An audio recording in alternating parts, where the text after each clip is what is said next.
Hello, my name is Katy Schildmeyer, and I am presenting the 2018 Fashionxt Accelerator Costing Overview. This is an overview of basics on how to cost and also how it will impact your business in the coming years. So let's get down to business.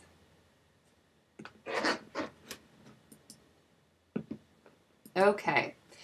So the first thing that I usually like to review is your startup business plan. So oftentimes when you're starting your business, there's a lot of things that are kind of Mickey Moused through your business, and you're not really setting yourself up for success when you don't know what direction you're going in. So I've created a flow chart that I usually provide to some of my clients when I'm onboarding them, and we discuss different aspects of their business and what they've actually put into play. And as you look at this workflow, you're going to see that design is a very, very small portion of what you're actually going to be facing and doing as you grow your business. And this is important to know as you move forward, because if you have direction and you know what you've got accomplished and what you need to accomplish, you're going to be much more proficient within your business. So I challenge you to use this chart and start moving through everything and checking things off to make sure that you're moving in the appropriate direction. Okay, so let's get down to the basics of costing and what we call a cost sheet.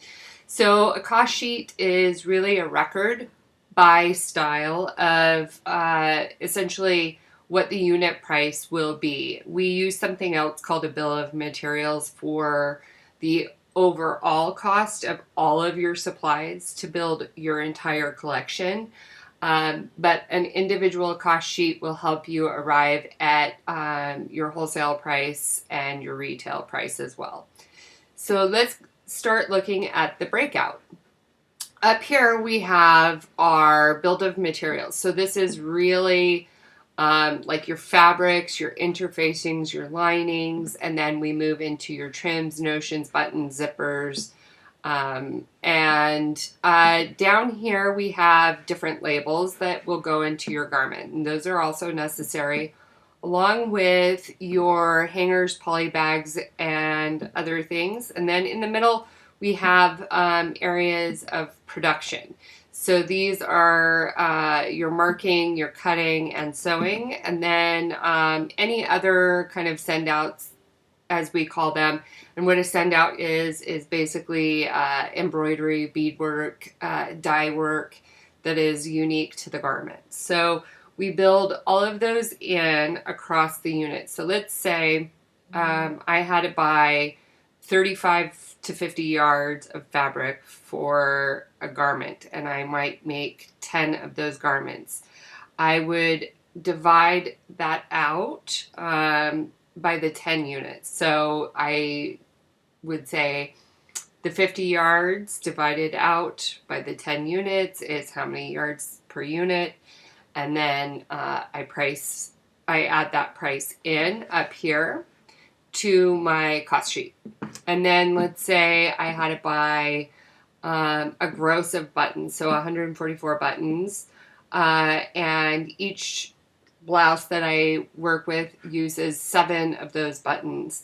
I would figure out what the individual unit cost would be for each button, and then I put 7 buttons in, and the unit cost, so let's say it comes down to 10 cents, then my total would be 70 cents worth of buttons for each shirt. And over on the side, I have breakouts of how that would actually work so that you get a clearer idea of how to do your own cost sheets. And then the next area of costing that is essential, now that we have a cost and a cost sheet history, now we can build out what our wholesale price will be. So the wholesale price is what you're going to be selling as a B2B price. So business to business is what B2B stands for. It's important to do this because if you have an interest in selling to stores and boutiques as well as your own online store, you really do need to set up a wholesale price. It's also going to level set your retail price. So let's say you start your business out and you're just doing a B2C model, so a business to customer model, or as we call it, a DTC, direct to customer. You can effectively bypass the wholesale pricing, but what will end up happening in the future is you're going to end up seeing a jump in your pricing when you actually do move into a wholesale price if your business picks up that much. So you might have, in this case, a blouse that your wholesale would be $142.50. If you just did direct to customer and you had no want to do any kind of wholesale, you could sell your garment for the wholesale price direct to customer. But then in 2 years' time, your customer's used to a certain price threshold, and then let's say Barney's picks you up. Well, your price is going to go up exponentially, and then you're going to have to level set your online pricing to reflect that. So your customer interchange for price and what they're willing to pay for a good might change. And so it's really important to have a vision of where you're going within your business. And that might mean that you naturally have to work with a wholesale pricing scale in your business in the hopes that that's where you will move. So let's get into the equation. And I use a basic equation. C equals cost multiplied by MU, which is markup, equals your wholesale selling price. So in this case, our cost, and this is based off the cost sheet that you saw prior, it would be your labor, your bill of materials, your tags, everything built in for $50. And then I multiply that by 2.85. So that's 285%. You'll put a decimal between the 2 and then the 85, or let's say it's 300, you'll do 3.0 for your markup. And then that equates out to be $142.50. So I would sell that to my wholesale partner for $142.50. And basically, my profit off of that will be $92.50. Now, it's important to understand that when you're figuring out what your profit margin will be, you have to have an understanding of how much you need to make in order to have profitable business, as well as what you need to reinvest into your business and paying yourself. So it's a very important balance to really know where all of your money is going. How are you going to grow your business, and how are you going to reinvest it? And working, if you're not really good with bookkeeping, it's really nice to work with a tax accountant, because they can also ensure that you're paying your taxes in a timely manner and that you have enough set aside for those things. And then I always set aside 15 to 20% for growth of business within the first 3 years, because that's really going to help you add more offerings for your customer and or change your sourcing strategies for production or fabrication. Okay, so now that we have your wholesale price, we're going to move into how to find your B2C price. So that's going to be your retail price.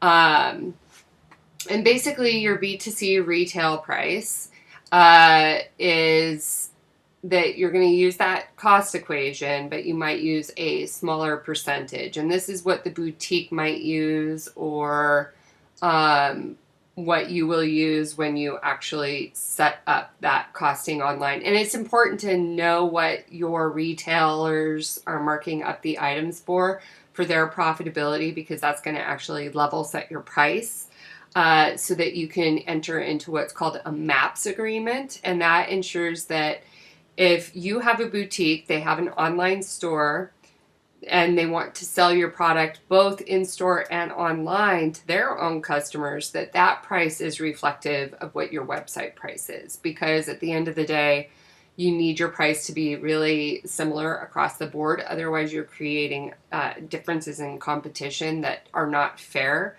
and customers may be confused by why that is. So setting up the retail price, finding out what your retailer's markup is in order to define that, is really essential. So in this case, it's your wholesale price multiplied by your markup, and then that equals your retail price. In this case, I use 210 for the markup price, and that equals out to be about $300 for that item. Now, the bigger question that comes into play when you're doing your costing is the price worth the product? And is the consumer going to pay that price for the product when they don't know my brand? And so is it unique enough to designate a customer spending $300? Is it well made enough to, also ask for that price? Is it on trend to ask for that price? So you're going to evaluate what that looks like. And oftentimes what I always see young designers do is they're just designing based on like what they find, and they had this idea kind of pop into their head, and they're just moving through this process of just doing, rather than designing several things and really just spending like 2 weeks in the sketch process, and then moving into figuring out how to cost and seeing whether something is viable at that price. And oftentimes it may not be viable at that price. And so it means that you have to redesign your approach and your selection for the product to make it make sense for the consumer. Because at the end of the day, a business is selling something to a consumer. It isn't a hobby where you're just making something that you like and hoping that you might sell it. So business is really sitting down and thinking very wholeheartedly about your consumer and what they want and what they need. Otherwise, you really miss the boat for what you could be doing for your consumers. Okay, so let's move on to the next part, which is talking about the B2C model. So this is just you doing B2C or DTC model for your consumer, because maybe you don't have wholesale accounts, and maybe your wholesalers are giving you pushback on the pricing. And it may be that in your neighborhood, there is really nobody that can sell at that price point very well. And it's important to have that conversation with your wholesale partners, because if they can't sell a $500 coat that's highly stylized, then you're not going to be able to do business with them because they can't sell it for you, or they don't have staff trained well enough to do so. There's a lot of reasons why wholesalers have problems within their stores, and you have to really have that discussion about your pricing and all those types of things. And you may find that nobody really in your area can do that. So how do you expand your business? It's going direct to customer or online, and maybe you sell through Etsy, or what Amazon has now is a small makers division. So maybe you're doing things like that, or maybe you are doing a street market and you are direct to customer at a street market. That pricing will look different, but it means that when you're shifting the level of pricing that you do to, say, get into a wholesaler, you're going to have some scale of price pushback from your consumers on a direct-to-customer level. So, for example, let's say I start my business and I am selling direct to customer online, and in order for me to make my profits back and get everything in line, I might use 2.65 markup, and I might make $60 profit off an item. So let's say I can sell that item for 125. And then all of a sudden, I'm starting to get these wholesale orders in. And now I have to actually shift gears and sell the item to my wholesalers for 125. And then I now have to mark up my item to reflect what the retailer has to sell it for. So at that point, my consumers are seeing a massive, almost a doubling jump in the pricing on my website, and they're not used to paying that difference.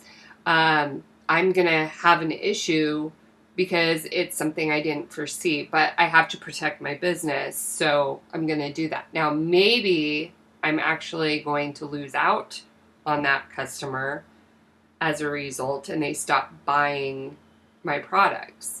And then on the other end, I'm dealing with the retailer that just bought from me, and maybe they're not capable of selling the product at that price point because I didn't ask. So then they do a return. And at that point, I've gotten out of touch with my consumer, and I've entered into a business relationship where they can't sell at that price point. So then I have to go back to the original plan, which again it's harder to get a consumer back after a bad experience or a price increase and then a price decrease. Those are all very hard things. So it's really, really important for you to understand exactly what your direction is and where you feel solid. So in the B2C model or DTC model, where I'm not doing any wholesale, I never want to do wholesale, and I really just want to sell direct to customer, I am able to offer a more affordable price. So I'm able to actually gather more customers, and they're happier with the price point. You know, everybody's happier with a less expensive price point. My profit margins, I can control those a little bit better.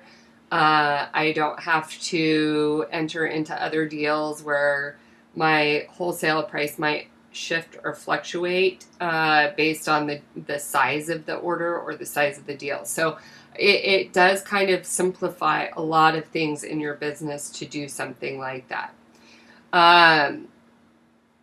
And your sales processes are extremely easy because it's just, you know, really direct to customer. You're able to have a database of your consumers that just shop with you, and you can slowly grow that and sell to the customers and do promotions like friends and family or refer a friend and, you know, grow your business that way.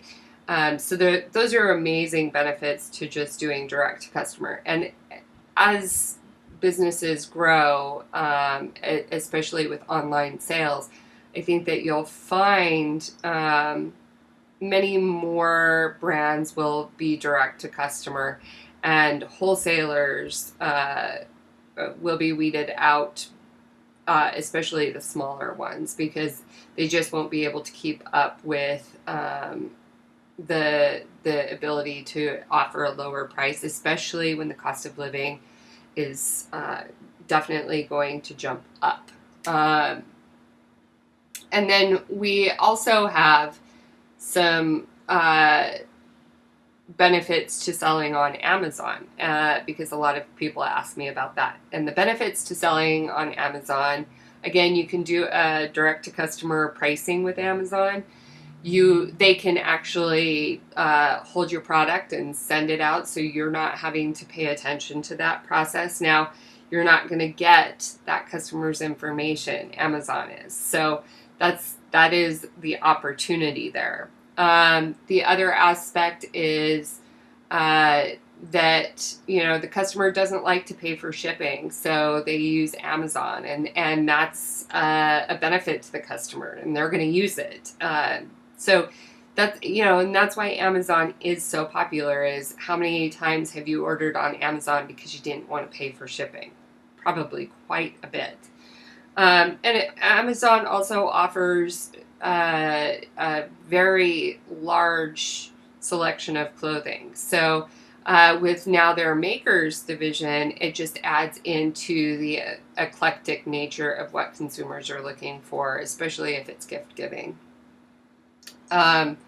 Now, some of the opportunities when you sell on Amazon are that you do have to use USGS1 SKU systems, and that is sometimes a very pricey subscription to get, but you can use so many SKUs, and it actually helps you do international shipping and other things of that nature where everything is really tracked quite efficiently through the electronic data interchange systems, or what we call EDI.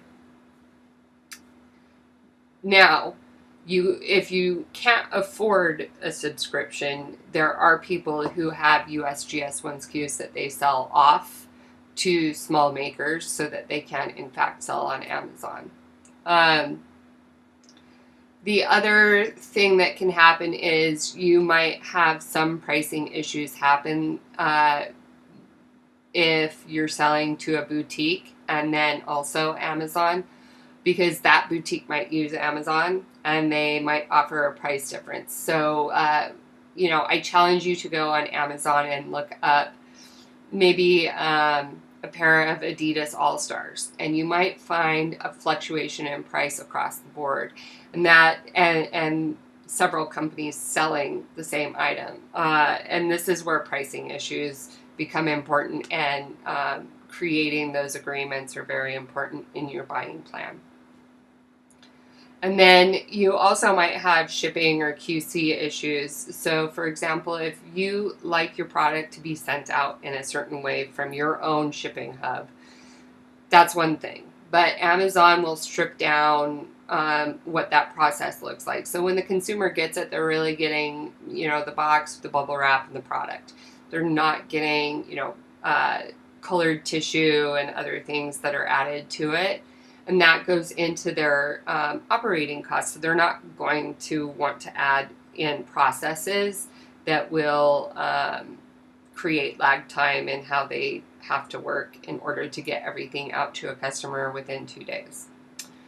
And then the other part is sometimes there are computer integration system problems between inventory that you've sent to Amazon and what's selling through there versus the inventory that you have that you're selling through your own website. And it really requires you to be checking in and recording information if your computer systems are not integrated, which oftentimes as a startup, they are not.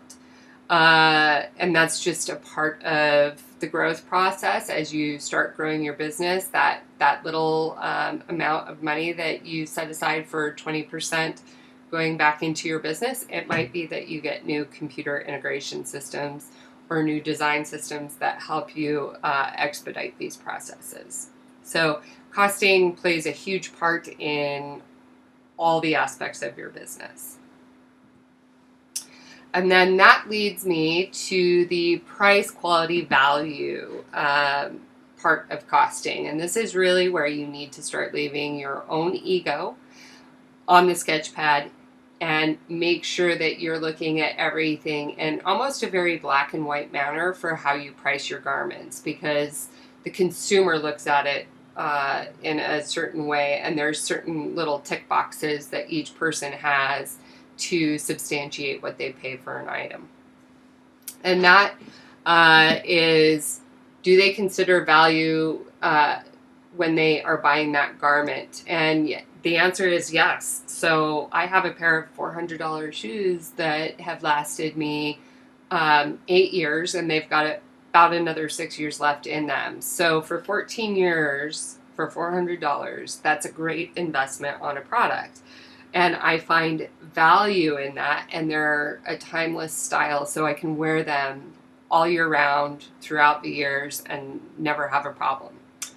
And then the other aspect is your knowledge to skill level there? So oftentimes beginning designers still haven't honed their skill sets yet, or they don't know how to work with certain aspects of pattern drafting. They don't understand different ways to style a garment. And this can hold them back immensely from growing their business and really knowing how to shift and move, because they don't understand all the aspects of design. And I have several customers that begin the process of design where they have an initial idea and they want to create a small collection of things, but they don't understand color, they don't understand print to color, they don't understand how different fabrics work together, where they might want to use a sheer with a really heavy denim that's going to tear. So again, that's where your knowledge to skill level is going to be really, really impactful on that design quality and price. And then the other is quality of construction. So I see a lot of young designers pay attention to the outside of an item, but they never pay attention to the inside of an item. And if it's uncomfortable to wear because you have thick seams that are bearing in on your skin because it's a fitted garment, you're not going to want to put that item on over and over again. Like that's going to be something that you actually avoid putting on some days, just because you emotionally don't want to be pulling it yourself. And so having this understanding of how consumers wear clothes, how do they feel confident in them? Does it feel like a glove when I put this on because the construction is so immaculate for the price?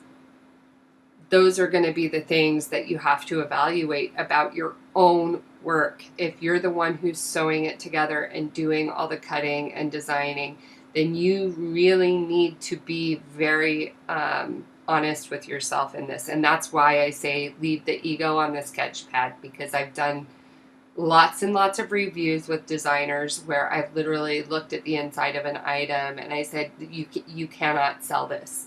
It's not worth the price. I know that you put a lot of time and effort and energy into it, but that's a learning process. It's not a sellable process. So you need to be able to have those clear definitions with yourself on how this works. And so, customers do pay attention to things like the stitch work. And in this case, the tension is wrong. It looks messy on the inside. Nobody wants to be buying a messy garment. So you can definitely see that there's problems there. And then over here, we've got, pattern drafting that has created a different type of design. Now, if you don't really understand pattern drafting to a really strong level, you won't be able to make really unique shapes. And that lends itself into the price and the cost, is how unique the item is. Okay, so the next area of costing that people don't, they're always wondering, how can I save money? How can I save money? Well, it's your planning. And cost also is applied in the planning. And what I've done is a little snapshot of a calendar that I use for one of my clients. It's a female driven product. And essentially I have it broken out into production, promotional, sales, social, wholesale, accounting, and logistics. And in this case, what I do at the beginning of the year is I sit down and I plan out everything based on landmark needs for my wholesalers. So when are their sales happening? When are the holidays coming about? And Then I build backwards from that. So oftentimes in the business of fashion, you're going to find you're moving forward in some cases, and then you're moving backwards in more than most cases. More than most cases. In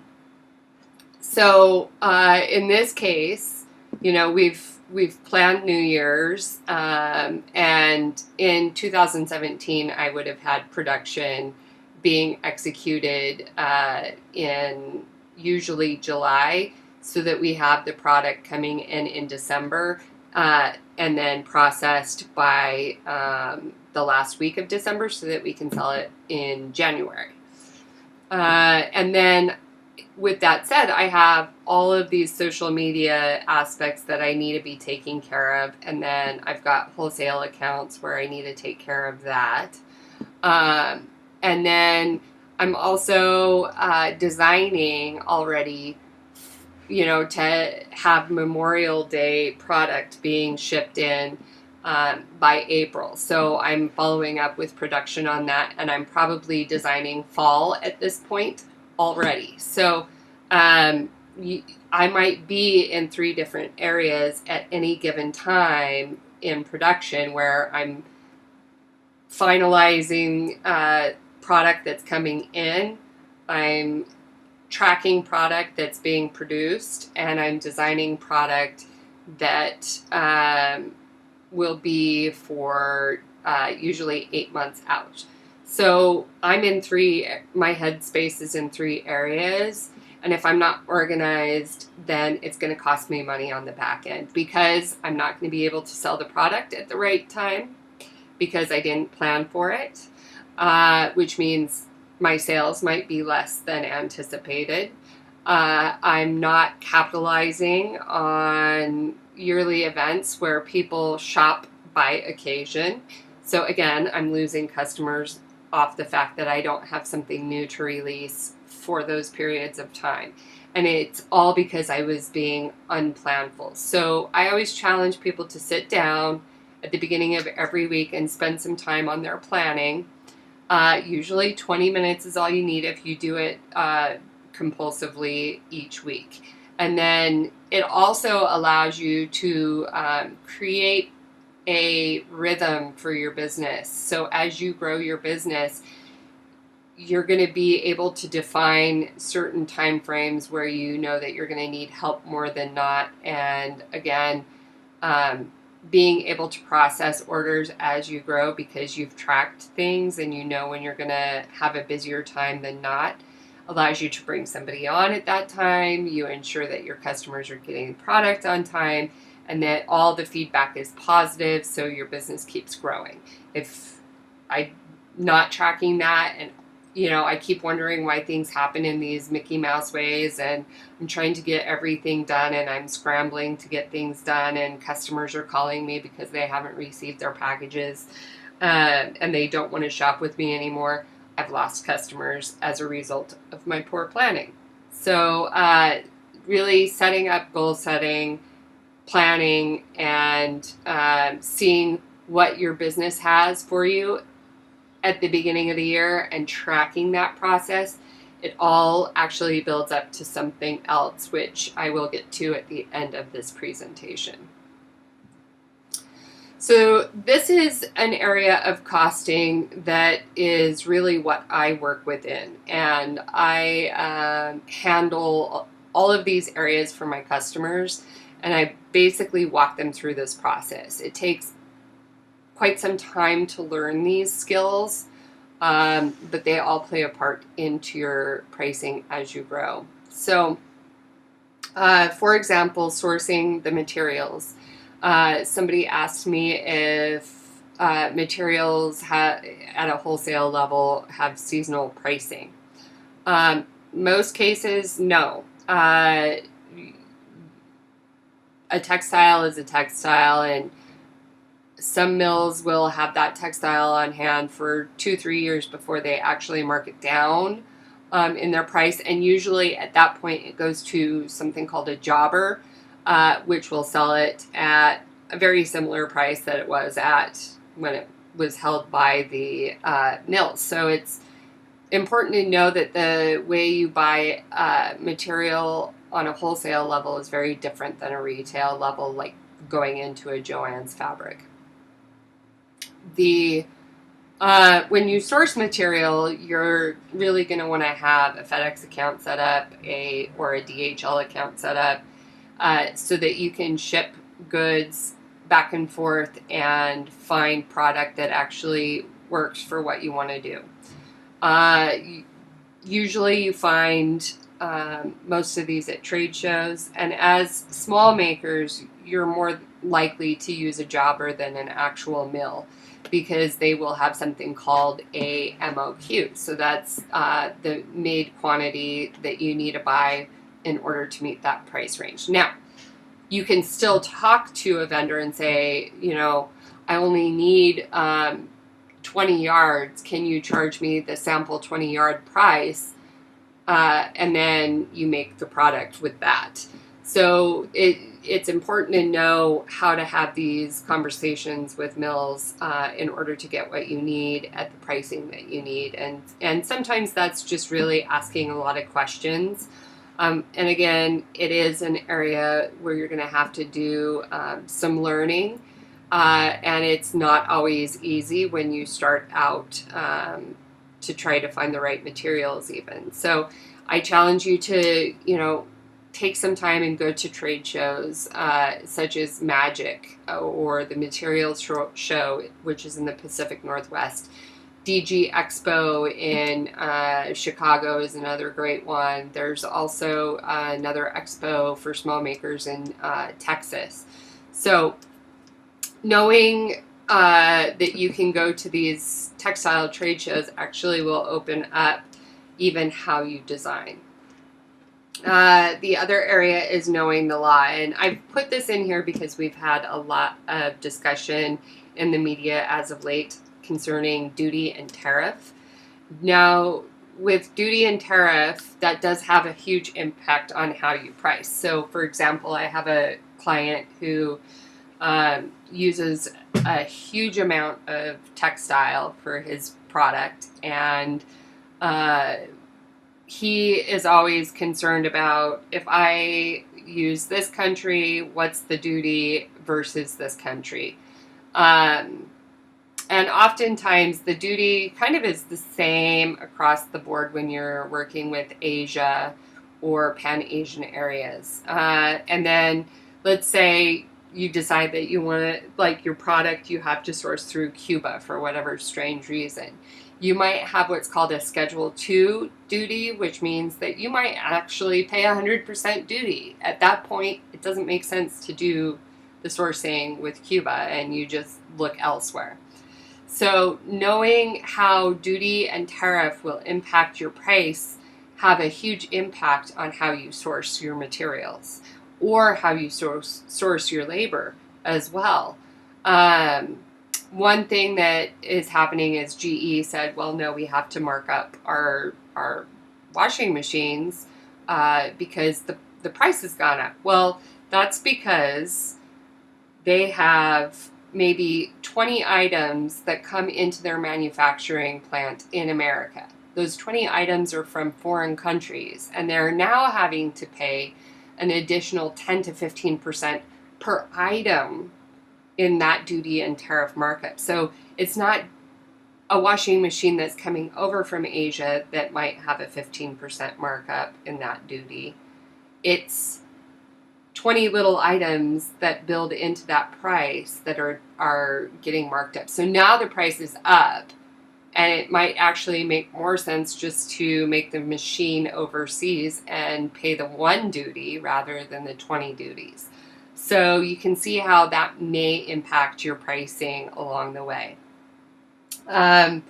Your labor and your storage are also another really important aspect of your costing. So let's say you are making in your locality, whether that's Canada or the US, and you want to hire cottage sewers, or you are doing all the sewing yourself.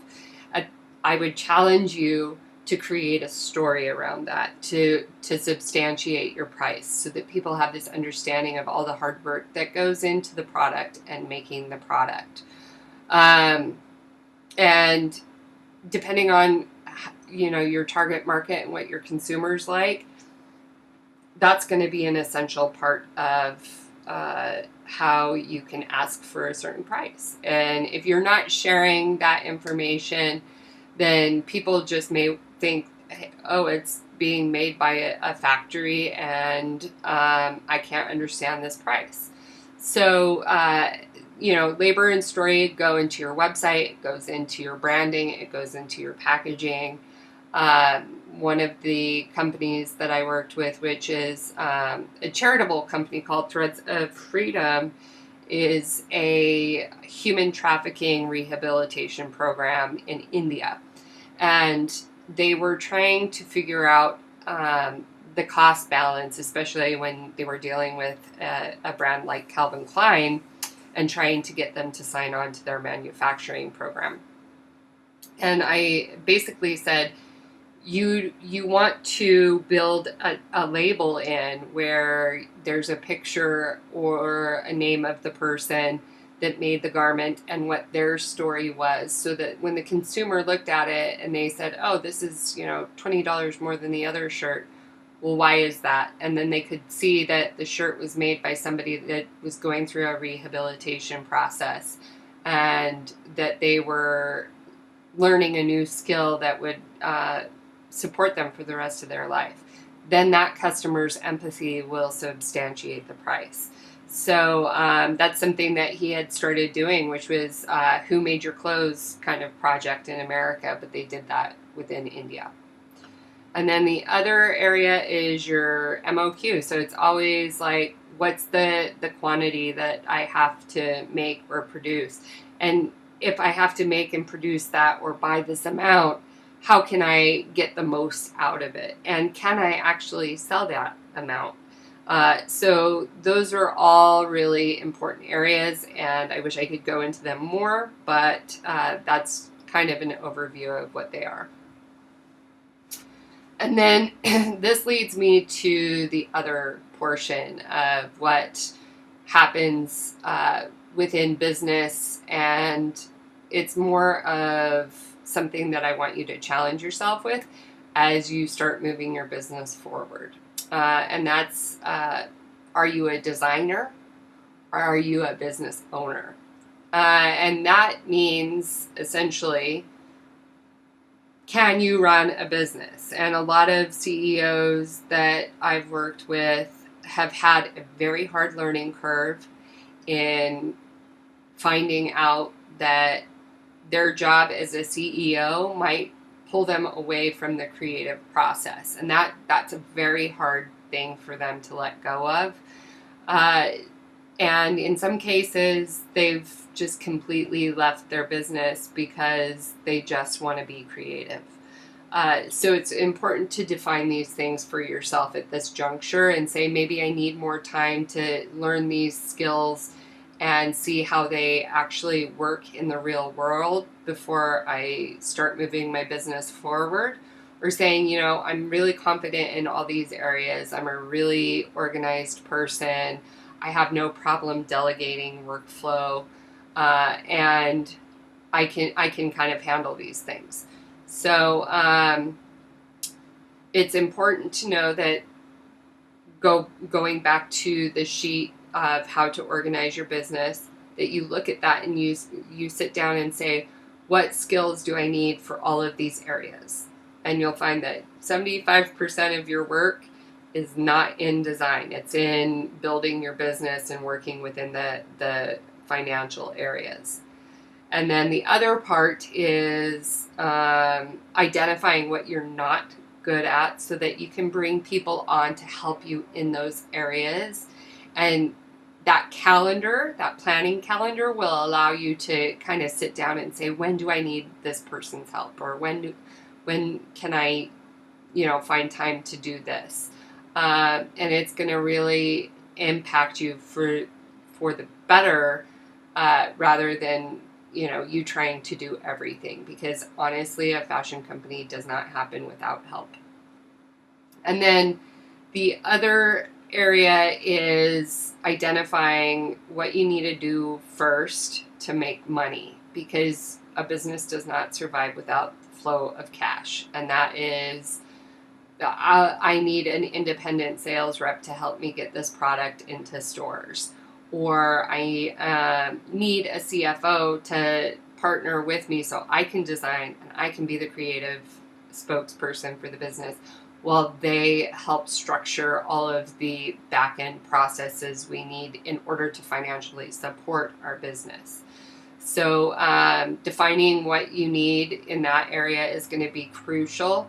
And I always say, don't hire your friends. The fashion industry is a very up and down industry where there can be lots of problems that happen if a person doesn't really know what they're doing. And if you put friends into those roles and you have to have a hard conversation, or you have to ask somebody to leave because you're replacing them with a more proficient worker, then those are going to be conversations that are, a very hard thing to do, because they're your friend. And so if you value people that you're friends with, do not hire them.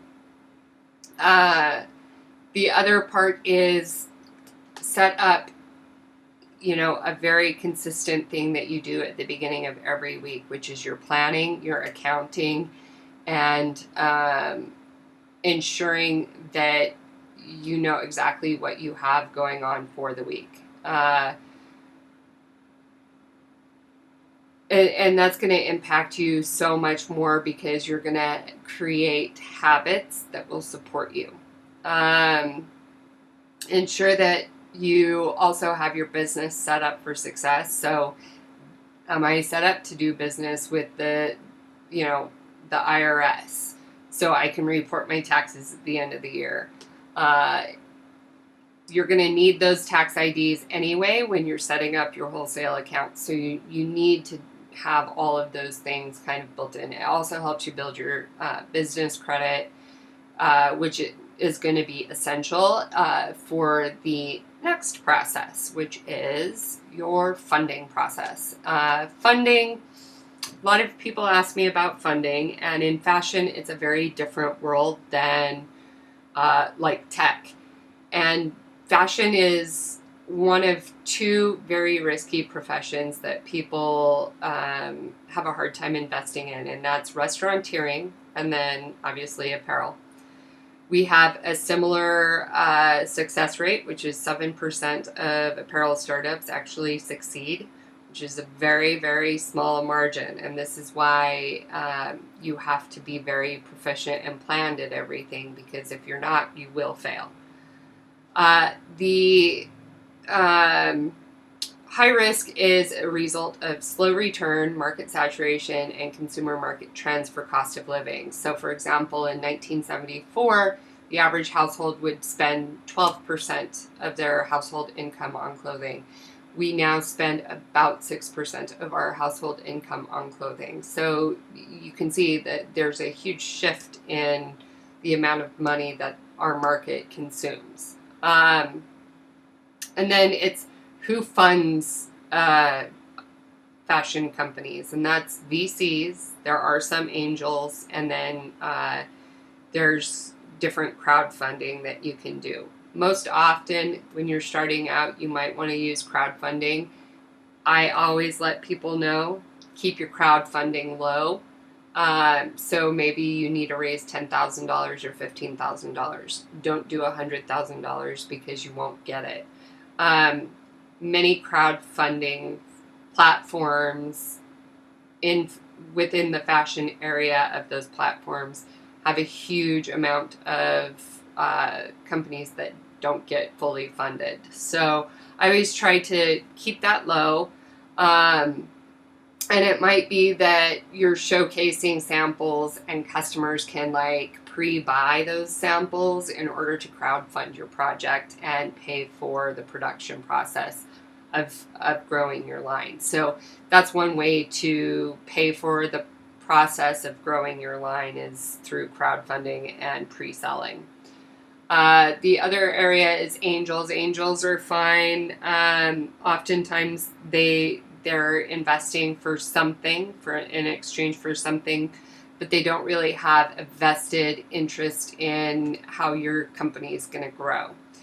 Now, a VC will have the vested interest in how your company is going to grow. I prefer VCs because they also have people that can help you with certain parts of your business that you may be struggling with. So, but a VC and an angel usually don't come in until you have a company evaluation of about $800,000 to $1 million, and that's based on how much inventory you're holding and any patents or specific business intel that makes you different. So oftentimes all that hard work, people are like, I have a $4 million vested interest, but in reality it's only $1 million.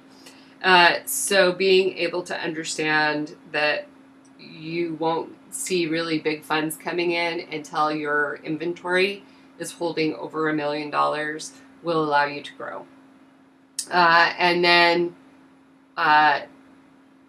when you are asking for money and funding, you have to have all of your business dealings and your calendar of events really set up and being able to show traction. So that goes back to your planning calendar. That goes back to your cost sheet. That goes back to your wholesale accounts. That goes back to every little part of your business that we've discussed, and being able to show how you're doing everything is really, really integral for trying to get funds from certain people. And if you can't show that, if you don't have traction that you can show or proof of concept that you can show, you're never ever going to get money. And then how much? So again, that comes down to your accounting, that comes down to your evaluation and what you need in order to really hit your business big, to impact your pricing and get it into the hands of more consumers. So, the ask is really going to come down to how you've grown your business. So I hope that in this presentation you've found some useful tools, and that you've started to ask yourself certain important questions that will define your future. If you have any other questions, feel free to email me. I will be happy to answer them for you. And have a great day. Thanks.